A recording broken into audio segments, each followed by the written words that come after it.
Right breaking news. Iran Israel మధ్య భీకర పోరు ఇంకా కొనసాగుతూనే ఉంది. ఇరాన్ సుప్రీం లీడర్ ఖమేనీకి ఇజ్రాయెల్ ఇప్పటికే స్ట్రాంగ్ వార్నింగ్ ఇచ్చింది. ఖమేనీకి ఎట్టి పరిస్థితుల్లో ఇక బ్రతికే హక్కు లేదని చెప్పి ఇజ్రాయెల్ మరొకసారి పునరుద్ఘాటిస్తోంది. ఖమేనీని చంపడమే మా టార్గెట్ అని ఇజ్రాయెల్ చెప్తోంది. హాస్పిటల్పై దాడి తర్వాత ఖమేనీకి ఇజ్రాయెల్ మరింత స్ట్రాంగ్గా హెచ్చరికలు జారీ చేసిన సందర్భం ఉంది. న్యూక్లియర్ రియాక్టర్లపై దాడులతో మరింతగా పెరుగుతోంది ఇజ్రాయెల్లో కూడా టెన్షన్. అలాగే ఇరు దేశాల మధ్య కూడా ఒక రకమైనటువంటి టెన్షన్ వాతావరణం నెలకొంటోంది. సౌత్ ఇజ్రాయెల్పై ఇరాన్ మరింతగా మిసైల్ దాడులు కూడా కొనసాగిస్తోంది. సొరోకా హాస్పిటల్పై ఇరాన్ మిసైల్ అటాక్ చేసింది. అయితే ఇప్పటికే సొరోకా హాస్పిటల్పై ఎప్పుడైతే ధ్వంసమైందో అది అప్పుడు ఇజ్రాయెల్ మరింత ప్రతీకారేచ్ఛతో రగిలిపోతోంది. అలాగే ఇరాన్లో ఉన్నటువంటి అరాక్ న్యూక్లియర్ రియాక్టర్పై ఇజ్రాయెల్ కూడా దాడి చేసినట్టు తెలుస్తోంది. פה עמדתי, תראי כל הדלת עפה עליי, אליי. פה כל היום אנחנו יושבים, פה. תראי כל من אתם לא מבינים מה הולך פה. תראו מה קרה לי לבית חולים. תראו. פה עמדתי, תראי כל הדלת עפה עליי, אליי. תראו את כולם רצים. תראו את האנשים. תראו את האנשים.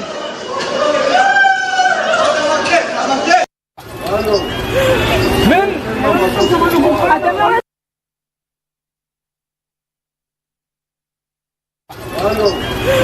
من రైట్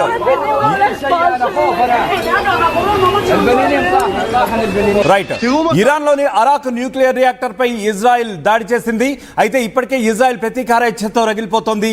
ఏ క్షణంలోనైనా ఇజ్రాయెల్ ప్రతీకార దాడి ఇరాన్ పై చేయబోతోందనే టాక్ గట్టిగా వినిపిస్తోంది, ముఖ్యంగా అంతర్జాతీయ వర్గాల్లో.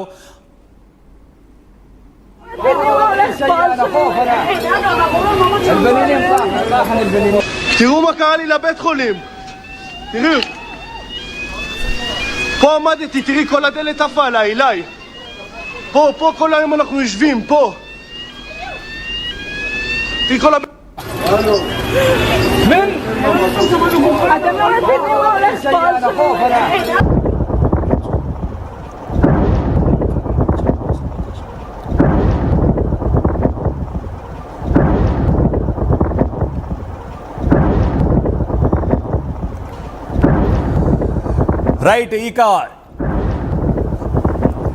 రైట్ ఇక ఇదే అంశానికి సంబంధించి ఇరాన్ రక్షణ శాఖ మంత్రి ఖాస్ ఒక సంచలనాత్మకమైనటువంటి ట్వీట్ చేశారు. రైట్ ఇజ్రాయెల్ రక్షణ శాఖ మంత్రి ఒక సంచలనాత్మక ట్వీట్ చేశారు. అదేంటో చూసే ప్రయత్నం చేద్దాం.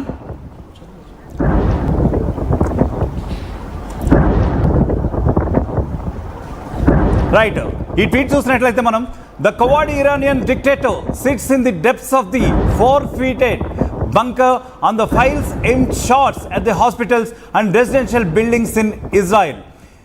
These are war crimes of most serious kind and Khamenei will be held accountable for his crimes. అంటే ముఖ్యంగా ఖమేనీ ఈ దాడులు ఏవైతే జరిగాయి ఇజ్రాయెల్లో ఉన్నటువంటి హాస్పిటల్లో దాని అంతటికి కూడా పూర్తి బాధ్యత వహించాలి అని చెప్పి ఈ ట్వీట్లో పేర్కొన్నారు. The prime minister and I have instructed the IDF to increase the intensity of attacks against strategic targets in Iran and against government targets in Tehran in order to remove threats. అంటే ముఖ్యంగా దీనికి సంబంధించి ఒక అఫీషియల్గా orders కూడా జారీ చేసినటువంటి tweet అయితే మనకి ఇక్కడ కనిపిస్తోంది. ఇరాన్పై ఇంకా దాడులు పెంచమని, ఇంకా మరింత ఉద్ధృతంగా దాడులు చేయమని కూడా ఇక్కడ ఒక హెచ్చరికలతో కూడుకున్నటువంటి ఒక వార్నింగ్ వస్తున్నట్టుగా తెలుస్తోంది.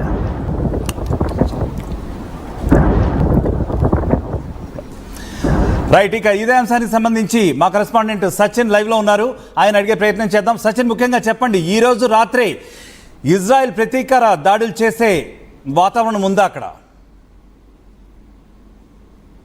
బహుశా ప్రపంచం నివ్వెరపోయే వార్త, ప్రపంచం షాక్కి గురయ్యే వార్త బయటికి రావచ్చు.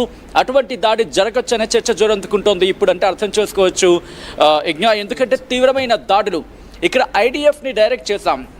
స్వయంగా ఇజ్రాయెల్ రక్షణ శాఖ మంత్రి స్వయంగా రక్షణ శాఖ మంత్రి ట్వీట్ చేయడం, మరి ముఖ్యంగా మార్నింగ్ హాస్పిటల్ మీద దాడి చేసిన తర్వాత ఆయన చేసిన వ్యాఖ్యలను ఒకసారి నేను చెప్పే ప్రయత్నం చేస్తున్నాను. మరి ముఖ్యంగా ఆయన ఏమంటున్నారంటే అయతుల్లా అలీ ఖమేనీకి సంబంధించి student continue to exist. It's a biggest word student continue to exist. బ్రతకడానికి అర్హత లేదు. ఎగ్జిస్ట్ అంటే ఉండడానికి సంభవం కానివాడు, ఉండడానికి సంబంధం లేనివాడు. ఇంకా దీనికి ఎన్ని అర్థాలనే తీయొచ్చు. షుడెంట్ కంటిన్యూ టు ఎగ్జిస్ట్, అసలు బ్రతకడానికి అంటే బ్రతికే కంటిన్యూ అవ్వడానికి అవసరం లేనివాడు అని అర్థం వచ్చేలా చేసిన సందర్భం. ఈ ఒక్క వ్యాఖ్య చాలు, ఈ ఒక్క మాట చాలు. అమెరికా వరకు కాదు ఇప్పుడు ఇజ్రాయెల్ ఇరాన్ మీదకి సంబంధించి దాడిని తీవ్రతరం చేస్తుందనే అంశానికి సంబంధించి ఊతమిచ్చేలా ఉన్నాయి ఆ పదాలు. దాంతోపాటు ఆయన చేసిన ట్వీట్ కూడా ఒకసారి మీరు కొద్దిసేపటి క్రితం చదివారు, నేను ఒకసారి చెప్పే ప్రయత్నం చేస్తున్నాను తెలుగులోకి తర్జుమా చేసి. మరి ముఖ్యంగా ఇరానియన్ డిక్టేటర్షిప్ అంటే ఇక్కడ అయతుల్లా అలీ ఖమేనీకి సంబంధించి మాట్లాడుతున్న సందర్భంలో బంకర్లో దాక్కున్నాడు. దాంతోపాటు depths of the cowardly Iranian dictator sits in the depths of fortified bunkers. అంటే బంకర్, కోట లాంటి బంకర్లో దాక్కున్నాడు. దాంతోపాటు అక్కడి నుంచి హాస్పిటల్ మీద, రెసిడెన్షియల్ బిల్డింగ్స్ మీద దాడులు చేస్తున్నాడు ఇజ్రాయిల్ అంటూ చెప్పుకొచ్చాడు మొదటి లైన్లో. ఆ తర్వాత రెండో లైన్లో ఏమంటాడంటే these are the war crimes of the most serious kind and Khamenei will be held accountable for his crimes. ఇప్పుడు జరుగుతున్న ఈ ఘోరాలకి నేరాలకి ఖమేనీయే బాధ్యత అని చెప్తూ వీళ్ళ ఆఖరి సెంటెన్స్ చాలా ఇంట్రెస్టింగ్. ప్రపంచం అంతా ఇప్పుడు దీని గురించే చర్చిస్తోంది.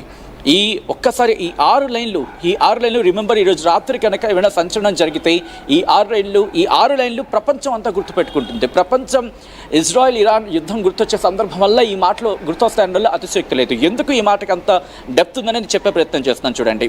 The prime minister and I have instructed the IDF to increase the intensity of attacks against strategic targets in Iran and against government targets in Tehran in order to remove threats to the states of Israel and undermine the Ayatollah's regime. ఎక్కడ full stop లేదు, కంటిన్యూగా sentence formation ఉంది. So అర్థం చేసుకోవచ్చు ఈ దాడులు continue అవుతాయని చెప్పి లైనింగ్ బట్టి అర్థం చేసుకోవచ్చు. దీంట్లో ఇంకేమంటున్నారు, నేను మన ప్రధాని ది ప్రైమ్ మినిస్టర్ అంటే ప్రధాని Benjamin Netanyahu and the same time defence minister cats వీళ్ళిద్దరూ కూడా డిస్కషన్ చేసుకుని చెప్పారు ఇజ్రాయెల్ డిఫెన్స్ ఫోర్స్, IDF అంటే ఇజ్రాయెల్ డిఫెన్స్ ఫోర్స్, వాళ్ళకి ఏం చెప్పారంటే కనుక వాళ్ళు డైరెక్ట్ ఇవ్వడం జరిగింది. ఇంకా మీ దాడుల ఇంటెన్సిటీని పెంచండి, ఆ తీవ్రతను ఇంకా పెంచండి. దాంతోపాటు స్ట్రాటజిక్ చేయి. ఇన్ఫ్యాక్ట్ వైట్ హౌస్కి సంబంధించి కీలక పాత్ర పోషిస్తోంది ట్రంప్ విషయంలో. ఎందుకంటే ఆచితూచి వ్యవహరించకపోతే ఇటు అమెరికన్ పౌరుల నుంచి కనుక వ్యతిరేకత వ్యక్తమైతే మొదటిగా మోసం వచ్చే అవకాశం ఉంటుంది. కాబట్టి ఆచితూచి వ్యవహరిస్తోంది ఇదే అంశాన్ని. అఫ్కోర్స్ మాటలు యుద్ధం జరుగుతోంది, ట్వీట్లలో కొట్టుకుంటున్నారు. బట్ అమెరికా నేరుగా రంగంలోకి దిగకపోవచ్చు. కానీ ఎప్పటికీ తమ సైన్యాన్ని వివిధ దేశాలకు పంపించింది ఒక చర్చ జరుగుతుంది. సిప్రస్ కావచ్చు, లేకపోతే మిగిలిన దేశాలకు సంబంధించి ఇప్పటికే వార్ హెడ్స్ని సిద్ధం చేసింది. ఇజ్రాయెల్కి ఇప్పటికే కొన్ని పంపించింది, ఆల్రెడీ కొన్ని వెళుతున్నాయి. ఇలాంటి ఒక డిస్కషన్ అయితే ఉంది. మధ్యధరా సముద్రానికి సంబంధించి కీలక పాత్ర పోషించబోతోంది. ఇటు వెస్ట్ కంట్రీస్కి సంబంధించి అంటే పశ్చిమ దేశాల నుంచి సపోర్ట్ లభించే అవకాశం ఉంటుంది. బట్ నేరుగా ఏమీ రంగంలోకి దిగకపోవచ్చు. బట్ దిగితే ప్రభావం ఎలా ఉంటుందో ఆల్రెడీ ఇరాన్ వార్నింగ్ ఇచ్చింది, బ్రిటన్కి ఇచ్చింది, దాంతోపాటు అమెరికాకి ఇచ్చింది. ఈ రెండు ఈ కాన్సిక్వెన్సెస్ని ఎదుర్కోవడానికి సిద్ధంగా ఉండని చెప్పి వార్నింగ్ ఇచ్చింది. సో ఇప్పుడు అమెరికా రంగంలోకి దిగితే ఈరోజు రాత్రి పరిణామాలు చాలా దారుణంగా ఉండబోతున్నాయి. ప్రపంచం ఉనికికే ప్రమాదం వచ్చే అవకాశం ఉందనలో అతిశక్తులు. బహుశా ఇది చాలా పెద్ద పదం ఉండొచ్చు, but need of the hour అని చెప్పుకోవాలి. ఎందుకంటే అమెరికా రంగంలోకి దిగిందంటే ఇక్కడ రష్యా రంగంలోకి దిగుతుంది, రష్యా రంగంలోకి దిగితే తోడుగా చైనా రంగంలోకి దిగుతుంది. ఇది ఇంకా పెద్ద బిగ్గెస్ట్ న్యూస్ అయిపోతుంది. బిగ్గెస్ట్ న్యూస్ కాదు, ఇంక న్యూసే ఉంటుంది. ఎందుకంటే మూడో ప్రపంచ యుద్ధానికి కొద్ది గంటల మిగిలి ఉందని మాట్లాడుకోవాల్సిన సందర్భం వస్తుంది, అప్పుడు కొద్ది నిమిషాలే. సో అటువంటి పరిస్థితి ఈరోజు డొనాల్డ్ ట్రంప్ కూడా ట్వీట్ చేసిన నేపథ్యం ఉంది. ఖచ్చితంగా ఎక్కడ ఖమేనీ ఉన్నాడో మాకు తెలుసు అని చెప్పి ఆయన ట్వీట్ చేసిన నేపథ్యం ఉంది. మరి దీన్ని ఎలా చూడాలి? ఎస్, ఎక్కడున్నారో తెలుసు. ఇప్పుడు ఈయన కూడా అదే అంటున్నాడు. ఈ క్యాబ్స్ కూడా రక్షణ శాఖ మంత్రి ఏమంటున్నాడు, ఫోర్టిఫైడ్ బంకర్ దాంట్లో పాటు ఫోర్టిఫైడ్ అంటే కోట లాంటి బంకర్లో ఉంటున్నాడు. కోట లాంటి బంకర్లో తను కాపాడుకుంటున్నాడు. తను కాపాడుకొని తను రక్షించుకుంటూ అక్కడి నుంచి ఇజ్రాయెల్ మీద దాడులు చేసేందుకు, అక్కడి నుంచి ఇజ్రాయెల్ మీద మరింత దాడులను వేగవంతం చేసేందుకు, ఉధృతి చేసేందుకు అక్కడి నుంచే డైరెక్షన్స్ ఇస్తున్నాడు. కాబట్టి నీ ఎక్కువ రోజులు తప్పించుకోలేవు, నీ పని పడతామని అర్థం వచ్చేలాగా ఉంది ట్వీట్ ఈరోజు. ఎందుకంటే ప్రభుత్వ కార్యాలయం మీద చెప్పి దాడులు చేయమని చెప్పి IDFకి ఇజ్రాయెల్ డిఫెన్స్ ఫోర్స్కి అరే బాబు మీరు చేసిన దాడులు ఇంకా ఉధృతం చేయండి అంటే ఈరోజు హాస్పిటల్ మీద దాడి బహుశా ఆ ఇంటెన్సిటీని ఇక్కడ రిప్లికేట్ అవుతుందా, ఆ ఇంటెన్సిటీని ఇక్కడ ప్రతిబింబిస్తుందని చెప్పడంలో అతిశయోక్తి లేదు. ఎందుకంటే హాస్పిటల్ మీద ఇంతవరకు గాజా మీద దాడి చేసినప్పుడు అటు హమాస్ ఏ విధంగా అయితే ఇటు ఇజ్రాయెల్ మీద దాడి చేసే ప్రయత్నం చేసిందో ప్రస్తుతం బహుశా కంపారిజన్ కాస్త కొంతమందికి ఇబ్బంది కలిగించవచ్చు. బట్ కంపారిజన్ ఒక్కసారి చేసే ప్రయత్నం చేస్తాను. ఎందుకంటే ఇప్పుడు ఇజ్రాయెల్ ఐ థింక్ ఇది వెరీ ఫస్ట్ టైం హాస్పిటల్ మీద దాడిని ఎదుర్కొంటోంది subject to the correction. So ఈ నేపథ్యంలో ఇప్పుడు ఒకవేళ ఈ దెబ్బతిని ఉంది కాబట్టి ఇప్పుడు దాడిని వేగవంతం చేసే ఉధృతి చేసే అవకాశం ఉంది. ఎందుకంటే రక్షణ శాఖ మంత్రి సాధారణంగా అక్కడ ఇజ్రాయెల్ డిఫెన్స్ ఫోర్స్తో లేకపోతే ఇజ్రాయెల్ ఎయిర్ ఫోర్స్తో వీళ్ళు మాట్లాడుతూ ఉంటారు, వీళ్ళు చెప్తూ ఉంటారు, చిన్న స్టేట్మెంట్స్ డిఫెన్స్ మినిస్టర్ ఇస్తూ ఉంటారు. లేకపోతే బెంజమిన్ నెతన్యాహు ఇంతవరకు బయటకు వచ్చి మాట్లాడేది సాధారణంగా 2 రోజుల క్రితం వరకు మనం చూసాం ఏదో ఒక స్టేట్మెంట్ బయటకు వచ్చి మాట్లాడదు. బట్ చాలా సీరియస్ డిస్కషన్స్ జరుగుతున్నాయి. అమెరికాను ఇన్వాల్వ్ చేసే ప్రయత్నం జరుగుతోంది. అమెరికాకు సంబంధించి ఆ న్యూక్స్ని కొట్టడానికి కొన్ని కీలకమైన బాంబులు వాళ్ళ దగ్గర ఉంటాయి, వాటిని అడిగే ప్రయత్నం జరుగుతుంది. డీప్ డిస్కషన్స్ జరుగుతున్న అండర్లో ఎటువంటి అతిశక్తి లేదని చెప్పుకోవాలి. ఎందుకంటే టైం ఒకటే అనుకుంటుంది Israel, we don't have much time, ఇది వాళ్ళు అనుకుంటున్న క్రమం. బట్ ఇక్కడ అమెరికా వాళ్ళని హోల్డ్ చేస్తుంది. అమెరికా ఇప్పటికీ ఒక స్టేట్మెంట్ ఇన్ఫ్యాక్ట్ అమెరికాకు సంబంధించి ఇప్పటికీ చెప్పుకొచ్చిన డైరెక్షన్స్ ఇచ్చింది. నువ్వు అంత వేగంగా ఖమేనీని ఏం చేయదు, అసలు ఖమేనీని టచ్ చేయొద్దు అని చెప్పి ట్రంప్ చెప్పాడని చర్చ ఇటు అంతర్జాతీయ వేదికల మీద జరుగుతూ వచ్చింది. బట్ ఇప్పుడు అదే ట్రంప్ ఆపుతున్నాడా, లేకపోతే అదే ట్రంప్ గ్రీన్ సిగ్నల్ ఇచ్చాడా? ఇప్పుడు ఇవి ఒకవేళ ట్రంప్ కనుక గ్రీన్ సిగ్నల్ ఇచ్చి ఉంటే కనుక బహుశా రేపు ఉదయం నేను మాట్లాడుకున్న సందర్భానికి అంతర్జాతీయ సమాజం నివ్వెరపోయే ఒక వార్త బయటికి రావచ్చేమో. అది ఖమేనీ బహుశా ఇక ఖమేనీకి సంబంధించి ఇక ఇబ్బందికరం అయింది అని చెప్పి ఒక వార్త బయటికి రావచ్చేమో. ప్రస్తుతం ఇదే చర్చ జరుగుతోంది. ఎందుకంటే ఇంత ఖుల్లాగా సాధారణంగా ఏమంటే మన హైదరాబాద్ లాంగ్వేజ్ ఇంత ఖుల్లాగా చెప్పిన సందర్భం ఎప్పుడు ఈ మధ్యకాలంలో అయితే నేను చూడలేదని చెప్పుకోవాలి. కాబట్టి ఈరోజు జరిగే పరిణామాలు అంతర్జాతీయ సమాజం చాలా నిశ్చితంగా పరిశీలిస్తోంది. చెయ్యి దాటిపోకముందే, అంటే మనం తెలుగులో అంటూ ఉంటాం చేతులు కాలక ఆకులు పట్టుకునే లాభం అని చెప్పి. సో ఇప్పుడు ఆ చేతులు కాలకముందే, అంటే ఇన్ఫ్యాక్ట్ చేతులు కాలకముందే ఆకులు పట్టుకునే ప్రయత్నం అయితే మాత్రం ప్రపంచ దేశాలు చేస్తాయి.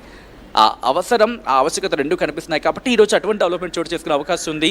బట్ ఉంది ట్రంప్ మాట వింటాడా? ట్రంప్ కనుక ఓకే అనుకుంటే అప్పుడు ఇక్కడ దాడులు ఇజ్రాయెల్ ఆగే అవకాశం ఉంటుంది.